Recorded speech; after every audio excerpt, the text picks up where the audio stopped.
All right, we'll call this meeting of the Marshfield City Plan Commission to order. Secretary Barr, do a roll call. Yes, Ms. Bessler, Mr. Paved, here. Mr. Frederick, here.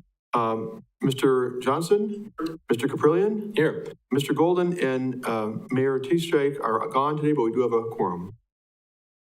All right, can I get an approval of the minutes from the September 20th meeting? Second. Who made the motion?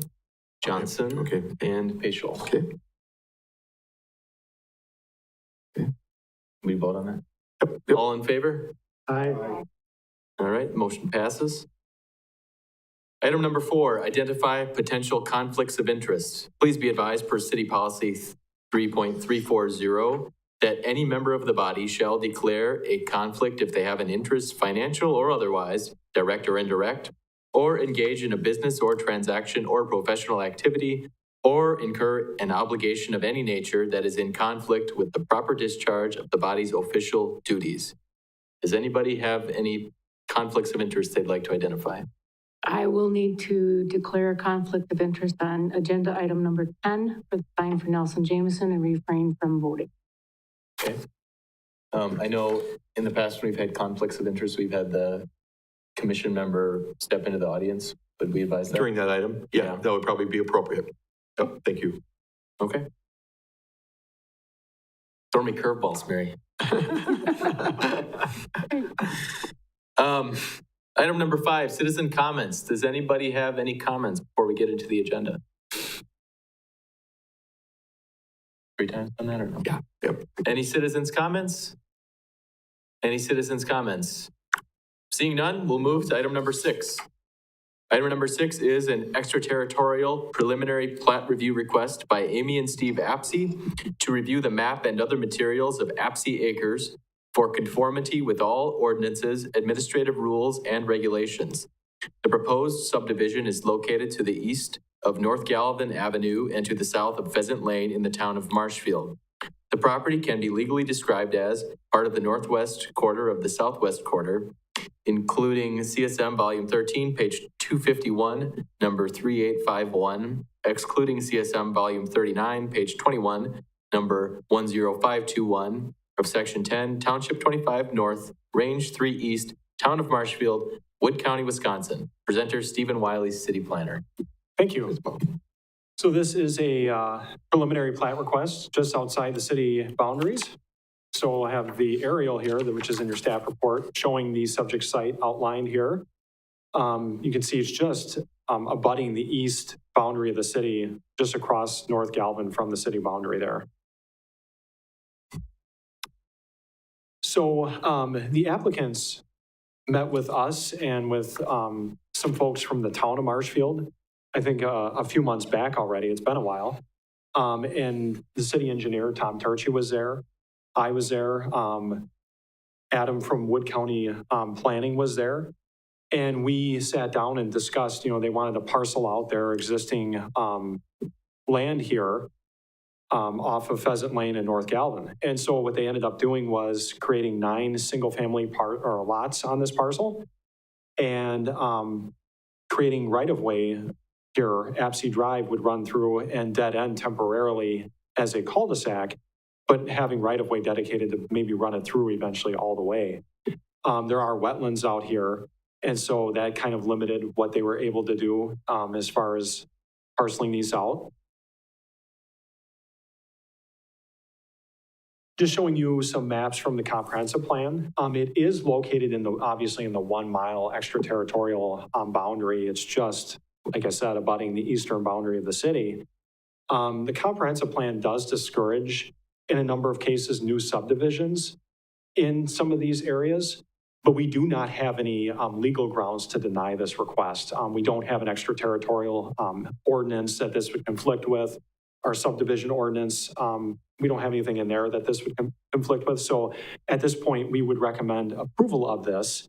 I'm just showing you again, and I included this map in the staff report to show you where it is in relation to our extraterritorial boundaries.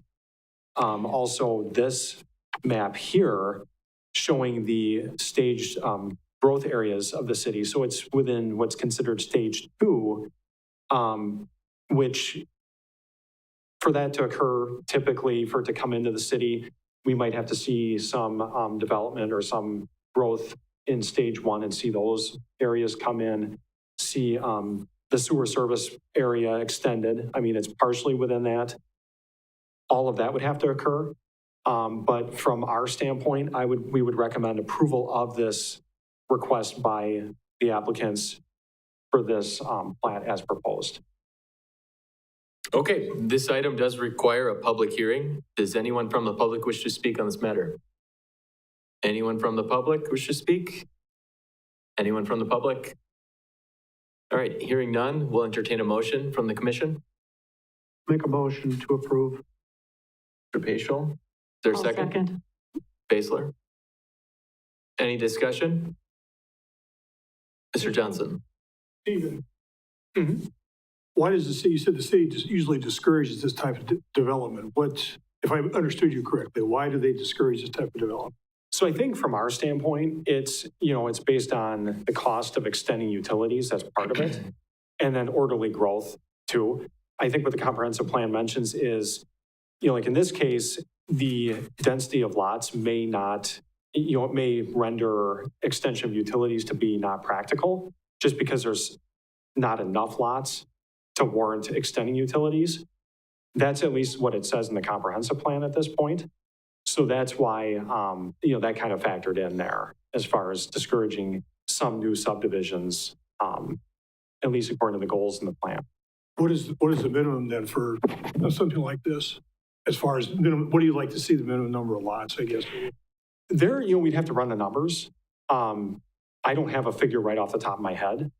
But I think, when I've met with Dan Kinect and Tom Turchi on other developments, they usually are better than me at, they can look at a development as proposed and say, okay, this may not work from an efficiency standpoint to extend utilities, or the cost may not be cost effective.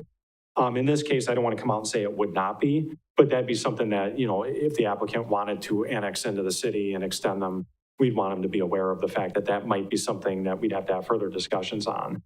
So just so I understand the approval process on this, then these folks are applying for, to move this ahead to council, correct? Is that? So this here, there's no plans necessarily to annex this in. This would be reviewed by the council, but ultimately Wood County and the town would also have their approval processes, and as long as it gets through those approval processes, they'd be set. If they wanted to annex in, then we'd have to have further discussions at that point. But Okay, so, yeah, so I guess if it's approved, but the city decides not to extend utilities, then what happens? so in that case, they'd just be served, I think, by or privately. So Oh, okay, that's what okay. yeah, but if they wanted to come in, then obviously we'd have to have discussions about extending utilities and all of that at some point. But that'd be down the road. Comprehensive plan is looking long-term, so I think that's why, Okay, they're trying, when Josh wrote that and people worked on that, they were trying to think long-term future and get ahead of stuff. So that's why it's got that recommendation in there. okay, thank you. Mhm. Any other discussion? Hearing none, let's vote. All in favor, say aye. Aye. All opposed? Motion carries. Item number 7, Campus Master Plan Request by Michelle Bernke of UWSP Marshfield to review and approve the 5-year Campus Master Plan located at 2000 West 5th Street, 2313 West 5th Street, parcels 33-05037, 33-04329D, 33-04604, 33-05038, 33-07095, and 33-07044, zoned CD Campus Development District. Stephen. Thank you. So it's been a little while, and I don't think I've dealt with a master plan request since I've been here, but this is for UW Stevens Point Marshfield here. And they had a 5-year master plan request that was approved back in 2017, I believe. And they wanted to do an updated master plan because that one expires this year. So they're here tonight and we're going to look at this. You can see the campus up there outlined. So that's the area in focus here for this plan. It does not include Mid-State. It just includes UWSP Marshfield. And obviously on the western side of the city, you know, that little inset map I think is just helpful for showing that. The zoning, obviously, campus development, and that is, you know, for both of these campuses actually, and obviously it's appropriate for some of these larger developments in the city. It is surrounded by single family, two family, multifamily residential. The future land use recommendation actually is, for part of it is parks, but then the other part is general institutional. And then again, low, medium, high density residential around these campuses. So as I mentioned, the original plan was approved 5 years ago, and it included the three sections, main sections that are spelled out in the zoning ordinance for campus master plans. So the introduction, the existing conditions, and future uses. This current plan or this new plan also has those sections. There was in 2020, a temporary conditional use permit for the villas. That is their student housing that's just north of the main campus there.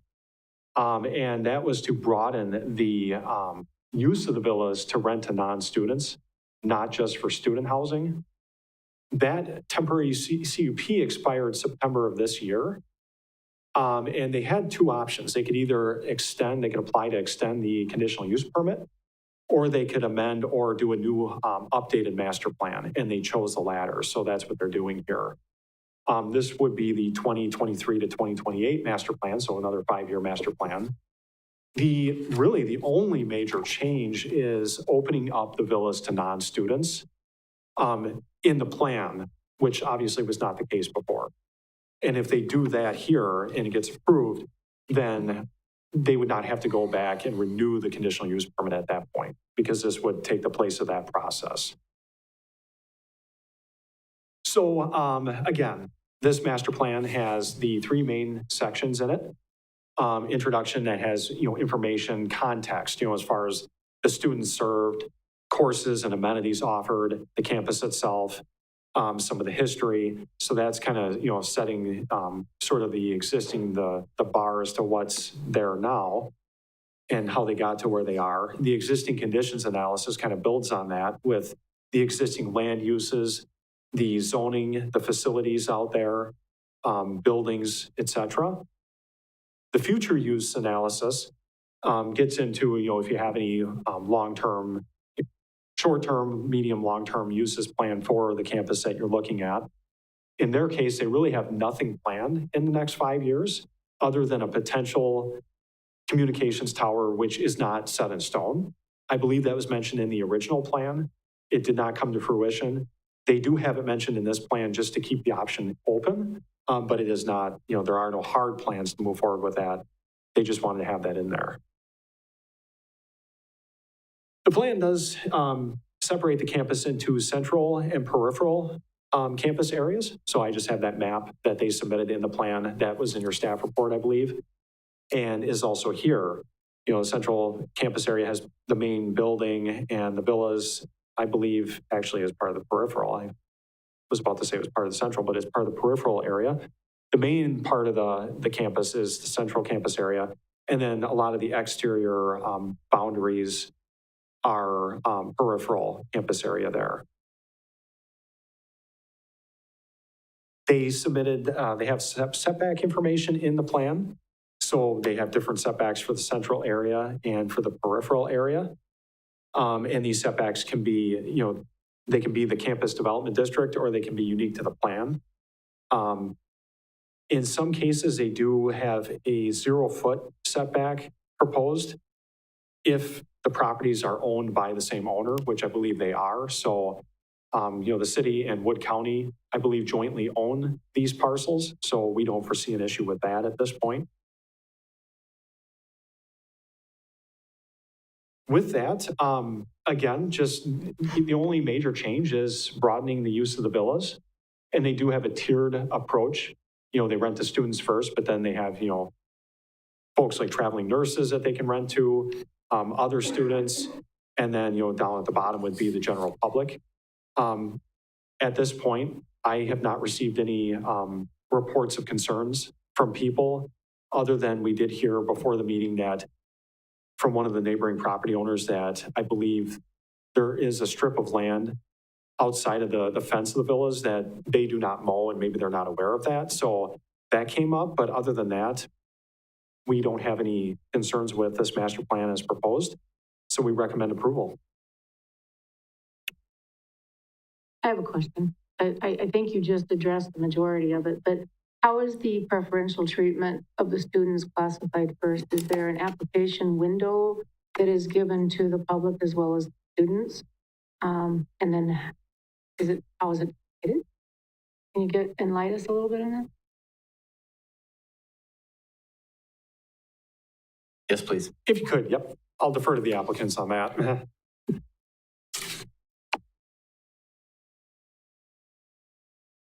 I'm Gidget Tobin, the community manager at the villas. We do open up the housing to students first and foremost, and we leave it open to the students always.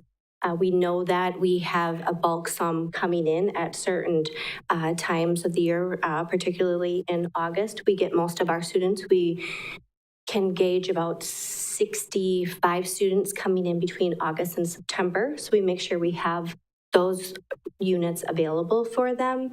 We know that in spring that we will get probably another 8 to 12 students coming in, but we also have some of our programs that end that makes openings for those students.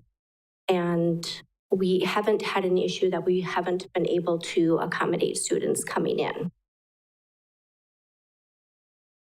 Are they rented or leased or whatever on a month-by-month basis then? So For the students, they are for the semester or the school year. They do have the option to live there during the summer as well. For our traveling nurses and medical professionals, which is the second amount of residents that we have, they can be as short-term as a month to 3 months. It depends on their clinic contracts. thank you. Before we go any further, I do want to note this is a public hearing item, so if there's anyone from the public that wishes to speak. Anyone from the public? Anyone from the public? No. Okay. Anyone else from the commission have a question for Gidget? How many villas? I'm How sorry. many villas in there, I guess, or rooms? How many apartments? units? How many units? I'm We sorry. have 24 units and 96 rooms. And we house our students together.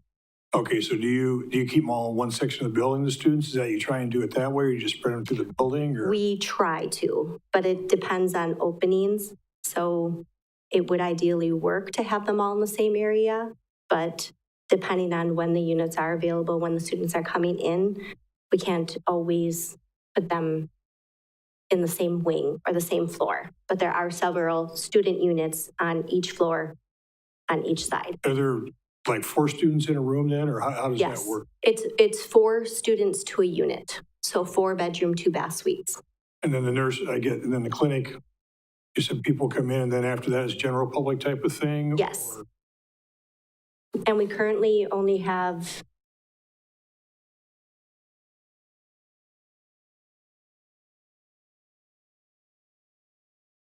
We currently have 71% students, 10% medical professionals, and then 10% of the general public, and 7% vacancies. So the general public, is that a month-to-month thing? Is that how that works with them, or? They're anywhere from 3 months to a year. So you do have a lease that you run with that then, or whatever the case? may be? Yes. Okay. We try not to do monthly because it's too hard to know when your unit is going to be available for Okay. renting it out. All right, thank you.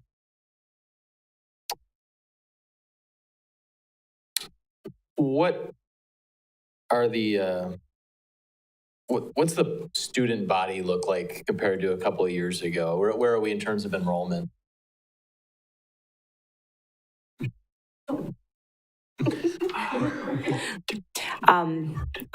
This is Michelle. I'm the campus exec at the UW Stevens Point at Marshfield. We've had a steady decline as of probably the last 4 years. We just did a presentation, I think it was just last week. But fortunately, this last year, we have now plateaued. So I think we pretty much were flat last year. Years prior, and especially with the COVID pandemic, we saw a decline. But I think we're holding our own now, and that's good because we've plateaued where the other 13 two-year campuses all saw a decline, and we held our own, so that was a positive thing. The other thing to note, students are not just, not to speak on your behalf, but the students are not just, they're defined as our students, but also mid-state students. They can be Green Bay students. It could be a student maybe even taking online and courses at NTC and maybe traveling. So it's anybody that is claimed a student can be a student. It's not just us. And that was actually something that we really tried hard to make sure that Mid-State knew that the villas was available for their students as well. So. Do you have any idea how many students are from the villas versus, or I'm sorry, from UWSP versus Mid-State versus some other? I'm guessing, if I had to guess, I would say the majority are ours. We really push hard in all of our tours of new freshmen coming in. We kind of make it mandatory if they're coming from out of state or out of town to go to the villas. And Gidget has a really good relationship with our recruiters and with our programs so that we make sure that she's part of her presentation, and that whole thing is, after we get done with our campus tour, we make them go to the villas and just options, even if they're, not thinking about moving into town. Once they see the villas, they usually decide, yeah, I want to come and live here instead of stay with mom and dad, right? Because they're really nice units if you haven't been there, so. Oh, yes. Oh, and the other part of our students is that UW Eau Claire School of Nursing is now in the lower level of our building. So a lot of those nurses that are in training, getting their junior, senior year from UW Eau Claire, they now also live in the villas. Where before, when it was housed at the St. Joseph's back then, a lot of those students either didn't, they commuted, or maybe they lived in other locations, but now they live across the street, which is real convenient for them. So, good point. Okay. Can we entertain a motion on this matter? So moved. Second? Okay. Further discussion. I have something. So this was a pretty controversial thing when it came through last time.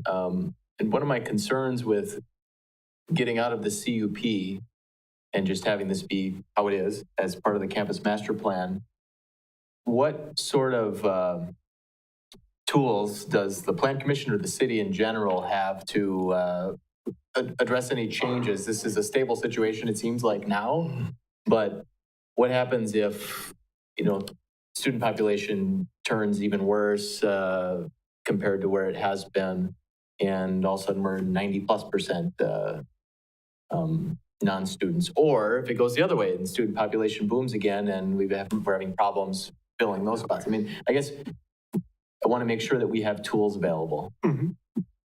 And I think, if you wanted to add any type of condition on this, you could tonight. You could certainly add conditions of approval. Otherwise, if there are problems as far as things going on, it is a master plan that's subject to the ordinance. So we'd be able to look at that, and if there was any type of enforcement needed, from any ordinances being violated or any of that, then we could involve the appropriate departments, staff. But if you have concerns and you wanted to, as a commission tonight, add anything to this approval, I've seen that happen in the past. It's not like that's unprecedented. The CUP process provides us an opportunity to review periodically.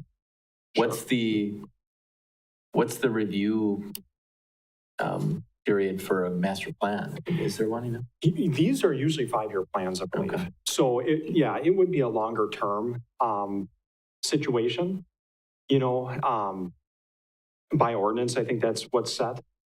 But what you could do is, if you wanted reports, quarterly, like you had for the conditional use permit, you could probably ask for that, or, something else along those lines. Yeah, I would think we can even ask for an annual review, but where these Yeah. folks come and update what's going on, you ask any questions if there's any concerns, just to make sure things are on the right track, Mhm. which it seems like they are now, but I get your concern very much.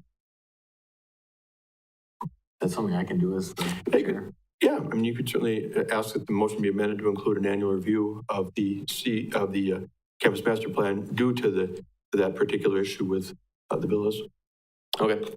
I'd like to amend the motion to allow for an annual review specific to the villas on, for an update on student housing.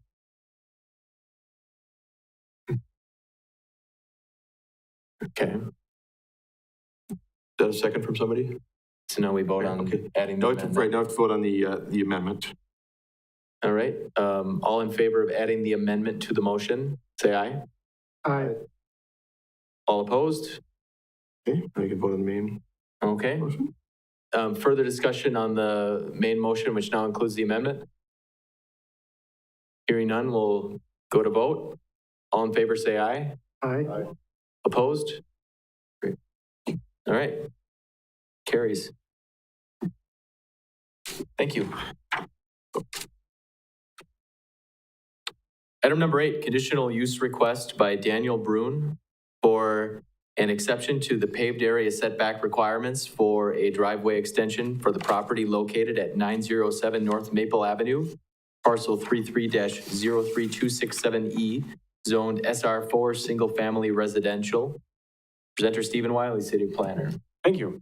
So this is similar to an earlier conditional use request for a driveway extension that we had a couple of months, I think a month or two back. And so the applicant approached staff recently about his desire to expand his driveway. I guess he had approached his neighbor on the north about selling a portion of his neighbor's property to him, and the neighbor was not interested. So he has requested a conditional use exception to allow him to go to the property line, and I'll get into why. You can see the subject site here, aerial, and that was shown in your staff report. The zoning here, so mostly single-family residential for the subject property and adjacent properties to the south, the north and south, and across Maple, with some two-family residential to the immediate east. Future land use recommendation is medium-density residential. Nothing's changing there. And then across North Maple, there is some transitional mixed use and then general commercial further north and west. So applicable ordinance, usually a 3-foot setback is required for paved area setback.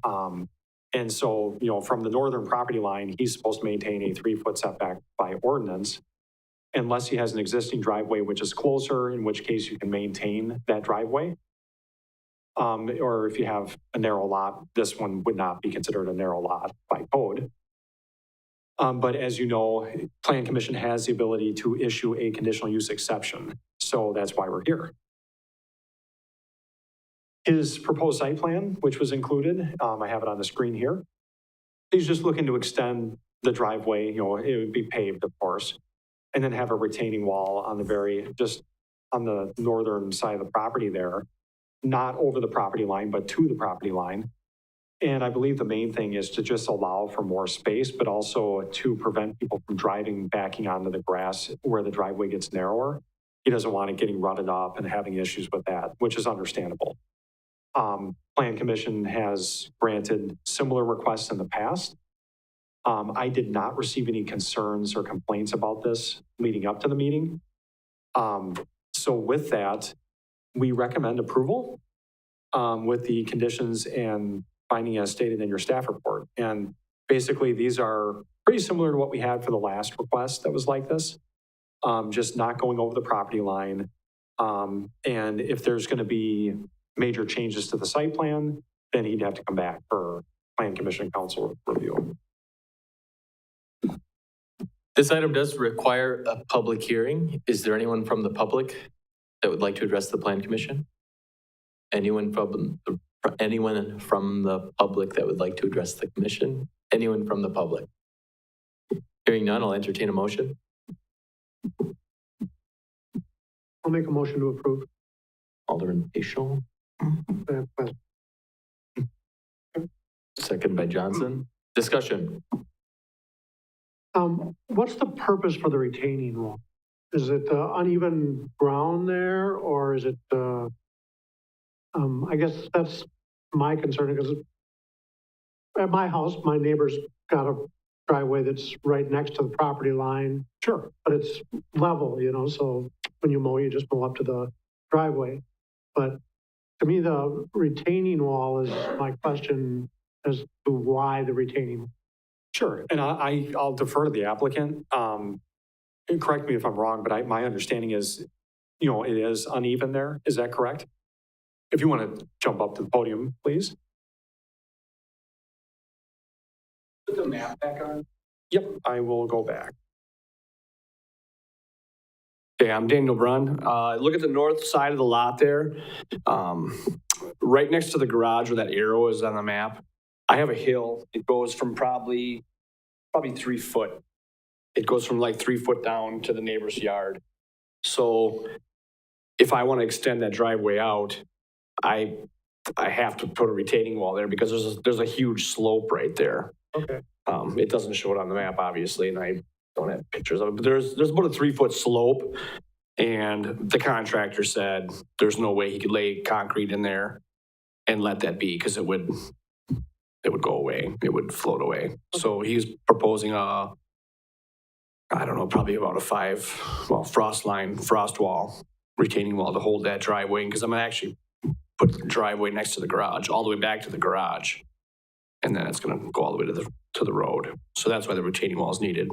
And it's only gonna go probably not all the way to the road, probably halfway where the house is, that's where it kind of levels off again. So. Okay, that was my question, because on the photographic. Yeah, that's not a topographical map at all, so. Doesn't show that. Yeah, it's Yeah, probably, you can't see that there either. yeah, it's hard to see. You're not going to see it here really, but. Okay. Yeah, I'm just wondering, has your next door neighbor said anything about you putting up a wall or doing anything like that? I'm not. The only thing I've contacted the neighbor about is proposing the purchase from him. There's a ditch there. If you would square my lot off, there's like a natural ditch that runs there. It looks like a lot line. The previous owner that owned that, I proposed to her to buy that entire sliver. And then the city would also request a certified survey for that north lot as well. So I included that into the offer with her. She declined that.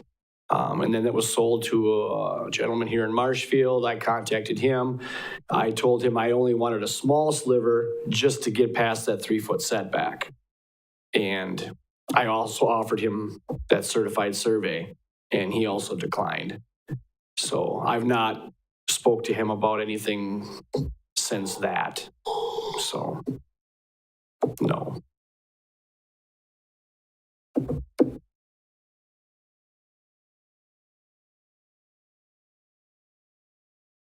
Not that there's an effect on this one way or the other. I just know the last one we had, they had contacted the neighbors and make sure that hey, I'm gonna go right up the property line and that. And I understand the retaining wall thing. And again, like I said, probably nothing's gonna affect anything. He puts it up, just, the neighbor's unhappy, the neighbor's unhappy, I'm assuming. Correct? Mm-hmm. Yeah, because I believe retaining walls can go up to the property line typically anyway. So, yep. I believe between my lot line and the corner of his southeast corner of the house, that was approximately 14 feet. So I mean, if he's got a problem with that, then he can address the city with it, yeah. I mean, Stephen, did we hear anything from that property owner at all in response to the mailing? I did not from that one. There was another one, I don't believe it was that one. I believe there was another neighbor that did ask about it, but then when I explained it, that person had no concerns. So, no, but I did not hear anything from the owner. my lot does have a certified survey, by the way. So I had Vreeman come in and mark the posts. The northwest corner, the pin was actually laying horizontal. So he had to, the southwest corner was there and it was properly installed. So he took that post and then did his calculations to find out. And then he's actually going to send us a new north line. It's not going to change much, but I do have a, excuse me, I do have a certified survey from my lot. And he does have that north lot line marked with the two poles, that he did find that northeast pole too. So I do have the two posts on the north side distinguishedly marked. And then I'll just have my contractor string line that, and that's where we'll keep. We'll set that back 4 or 5 inches off that line, just so we know we're not crossing that certified survey mark. Any further discussion? Okay, we'll vote. All in favor, say aye. Aye. Opposed? Okay, motion carries. Item number 9, specific implementation plan request by Aaron Staub for approval of the plan development, zoned PD plan development. The subject property is located in the Prairie Run subdivision to the north of West McMillan Street. Presenter Stephen Wiley, City Planner. Thank you. So you'll remember that this one came before us earlier this year. Prairie Run did as a general development plan amendment. And so this is the next step, the specific implementation plan. General development plan is when you've got kind of a concept for the plan development. You want to lock in the land use and all of that. Aaron did have quite a bit of detail back then, but then he's further refined this beyond that. And so now he's back here tonight for approval of the SIP for the residential parts of Prairie Run. So you can see the zoning / location map here. Obviously all zone plan development, and it's again a little peninsula that juts out into the town of McMillan there, northern side of the city. So the major components of the SIP are highlighted in this map that Aaron provided. There's 4 major components. There's a Prairie Run condominium addendum.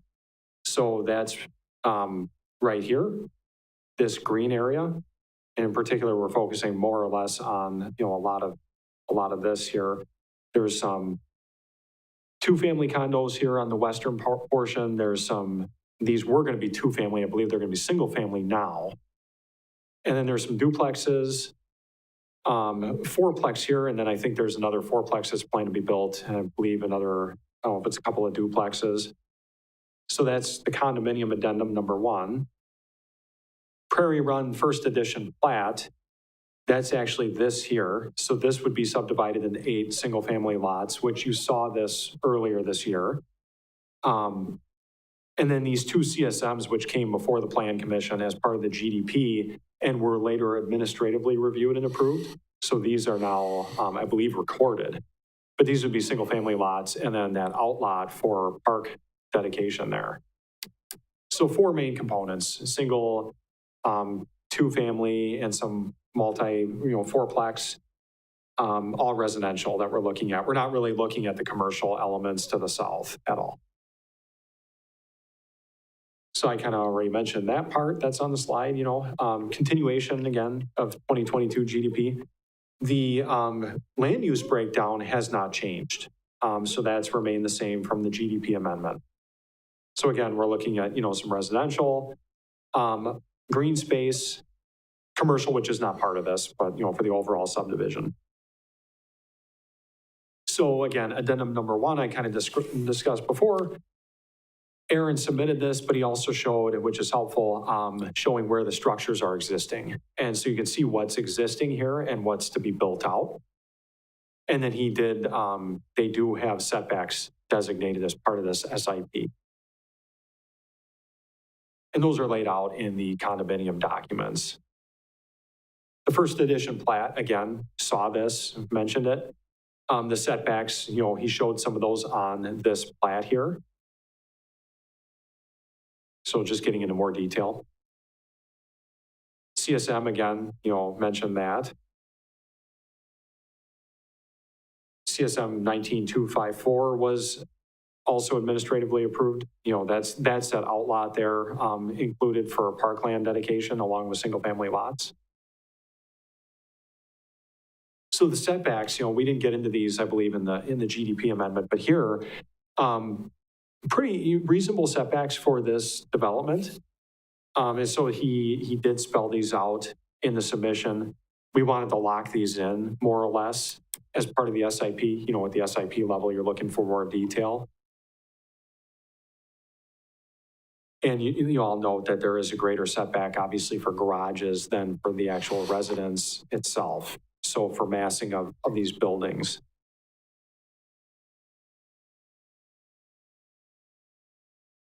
For elevations, these are some example single-family elevations, and I believe Aaron mentioned that these may change slightly. Some of this is up in the air as far as like exactly what level of trim is going to be installed, things like that, because a lot of these, I believe, will be custom built. So it's kind of hard to determine, a one size fits all, because each property owner may have his or her preferences. Obviously, they're going to have like the greater theme in terms of what materials are permitted and what are not. And that's spelled out in the condominium documents. And I believe I mentioned it in your staff report. But these just give a kind of an illustration of what these buildings may look like. Again, here's just another example. Perhaps I think this might be one of the single family homes or condos here. Same thing, duplexes, these were example elevations for a duplex. So you can see like, some masonry on there, obviously some level of glazing, windows and doors and such. Different materials, uses of different materials to break up the facades, articulation, all of that is beneficial. Side elevations of the duplex.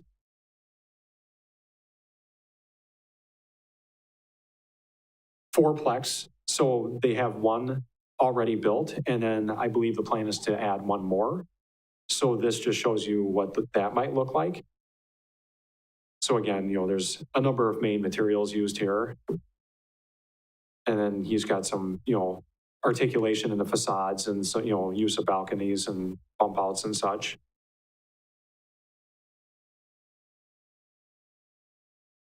So transitioning from elevations, and again, they do require architectural review by their committee, I believe, and they do have that spelled out in the condominium documents. Landscaping, they do require landscaping points as part of this development. So the single family homes, you can see the example plans there. So it's a mixture of building foundation and trees around each of these properties here. The Mazza condo, I believe, that is the one single family condo on the right that is existing already. And it shows here the landscaping plan is an example of what they put in there and what they would expect. So again, a mixture of foundation, landscaping, and trees there. Similar for duplexes. Again, this is one of the plans for one of the already existing duplexes. So I wouldn't foresee major changes to the landscaping. Aaron can correct me when, if he speaks at some point. But I believe that this is along the lines of what they're thinking here. And then fourplex is kind of the same idea. So you can see the plan for the fourplex and then how this is broken up with landscaping around it. Parkland dedication, just switching gears into that. Again, that was already approved by Parks, Rec, and Forestry back in February. So that hasn't changed, but they do have that outlot designated on the CSM here towards the eastern side of the subdivision. So that's good, that's been addressed. And again, there's access from what would be Sunflower Street there and then out to Prairie Drive there. So with that, we are recommending approval and with the condition that minor changes can be administratively approved, if there's location changes, et cetera. That's what I have on this one.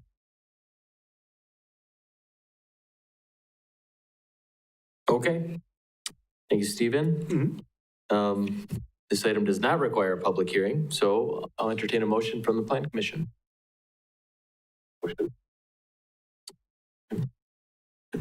And Mary. All right. Any discussion? Hearing none, we'll move to vote. All in favor, say aye. Aye. All opposed? Motion carries.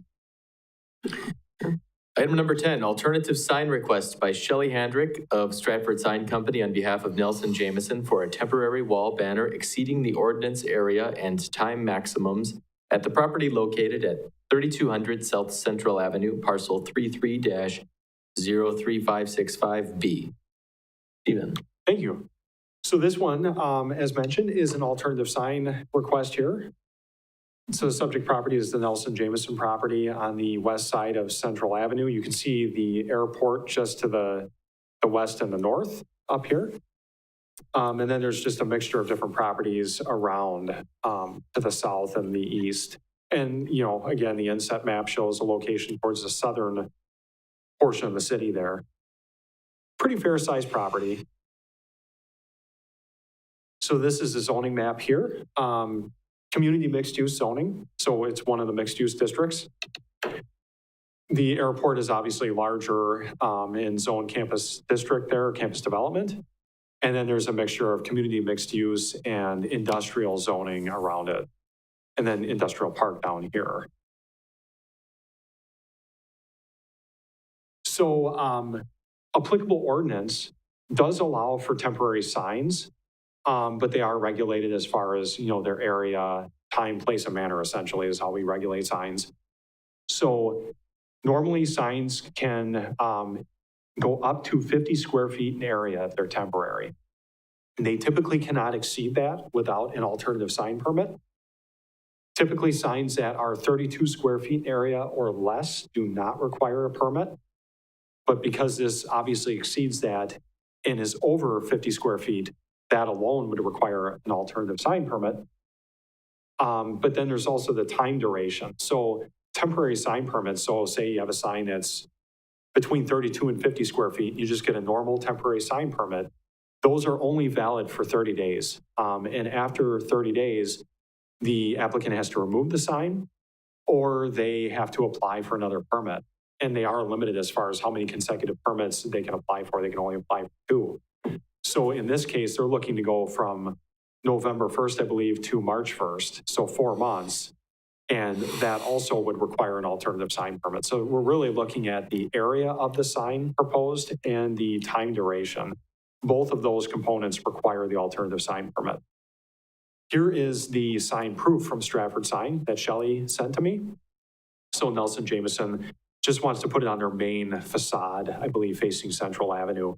This facade, I just wanted to note, is over 200 feet off of South Central Avenue. So it is set back a ways. And the proposed sign is about 97.22 square feet, so just under 100 square feet. Again, would be up for 4 months. And so with that, we would require the alternative sign permit. It's a banner, so it would just be applied to the front and be taken down after the permit is done. And then I just have these bullet points here that I just covered. So with that, we recommend approval based on the fact that it is so far back from Central. And, if it is a temporary banner on the front facade, as long as they maintain it in good condition and it's only up for that time period, I don't think I have concerns with it. If the commission wants to discuss it, you sure can. But from a staff standpoint, I believe as long as it's maintained and as long as they don't exceed the 100 square feet and they don't keep it up longer without coming back to this body, I believe they should be fine. Okay, thanks, Stephen. This item does not require a public hearing, so we'll entertain a motion. Motion to approve. Facial. Second. Discussion. Yeah, I guess I would just ask, I mean, you've said it twice now, Stephen, that the real premise for considering approval is the distance from South Central, because otherwise that size and that duration might be problematic, but it's set back so far that it's really not going to have the impact. Yeah, and I would also say, to be honest, and I should have said it before, but some of these larger properties, like Nelson Jameson, it's a fair-sized property, it's a fair-sized building. That 50 square feet, it makes sense for a very small property where you're right up, if you're right up to the street frontage or whatever. But when you've got larger scale developments, that one size fits all really doesn't always work. So our ordinance obviously needs to be updated at some point, but that's another thing to keep in mind. Sometimes we get kind of stuck with that one size fits all based on the ordinance, and that's why it's nice to be able to have this commission review these for certain situations where you have a larger facade or a larger setback, larger property. Thank you. Yeah, and I think it's important that the sign is legible from the road, because if it's not legible, drivers might be more distracted trying to read the sign, causing a public safety issue. So I think there is, in fact, another one in town I can think of that I think about that when I drive past it. It's like, that's too small to be seen. So I think that is important to consider as well. Any further discussion? Okay, hearing none, we'll vote.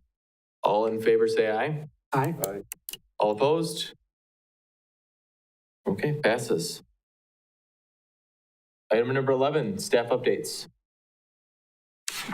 Jody? Well, I guess, I don't know if all of you know, but I'm going to be leaving actually.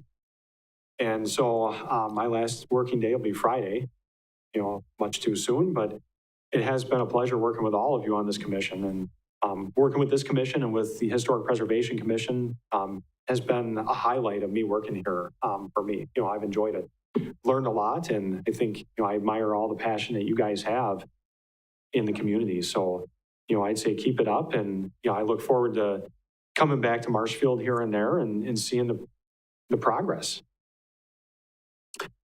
And I'll start by just thanking Stephen. I mean, I think he's done a really good job during the year that he's been here. It's been a pleasure to work with him. We wish him well as he moves on to a new position in northern Wisconsin with another community, and I'm sure you'll do a good job there. So Thanks, Steve. You bet. It's been great. Thank you.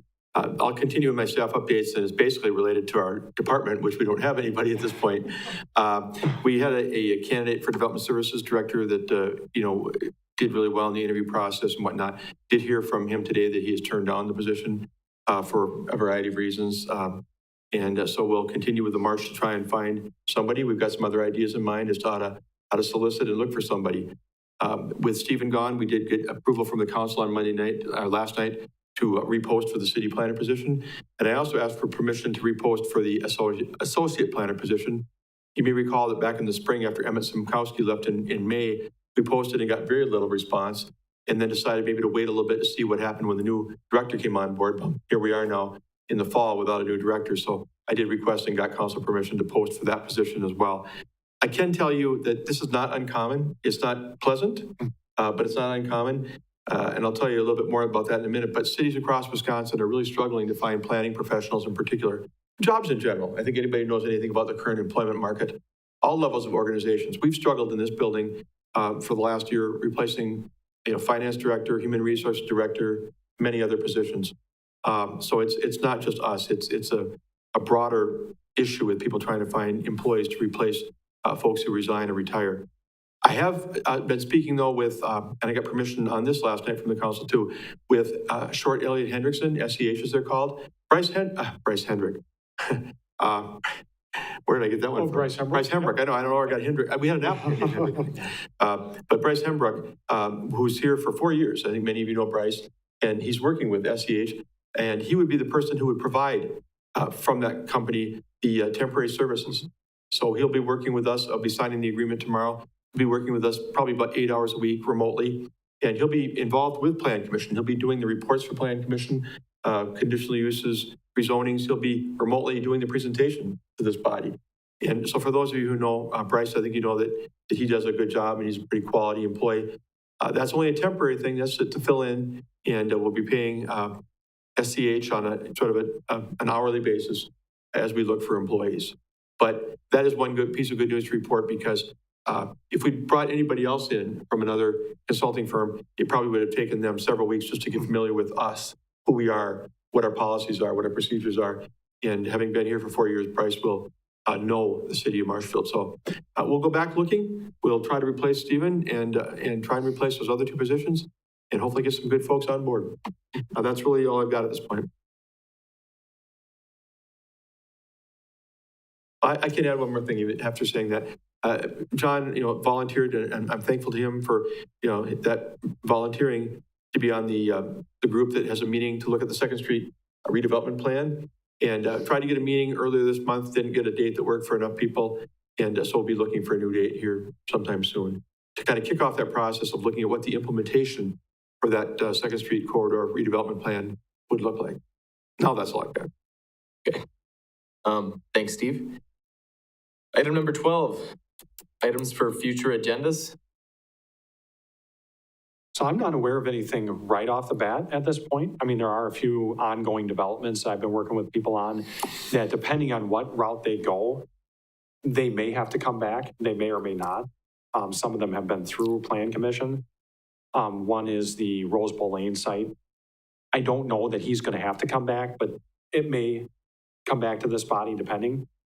Otherwise, I think I mentioned the ordinance that Josh, Emmett, and I worked on while they were here regarding landlocked parcels. So the update to the ordinance to allow for development of some landlocked parcels where it might make sense. We do have draft language on that. So I guess it'll be up to Steve and then whoever would replace me or the new director, but that's one. And then down the road, the zoning ordinance, subdivision ordinance, sign ordinance, rewriting or updating those as needed. But that'd be down the road. That wouldn't be anything in the immediate near future. But beyond that, I don't have anything that I can think of. And I think from my perspective as city administrator, what's in process, I think we can maybe bring to the table and work with the Plan Commission and get those moving. Definitely, if we're working with consulting help from, a distance over in the Milwaukee area, we're not going to be doing any new policies or procedures or ordinance updates. That's going to have to wait until we have staff in place. Mm-hmm. Okay. Item number 13, motion to adjourn. Hey, Shelley. All right. All in favor, say aye. Aye. We are adjourned. So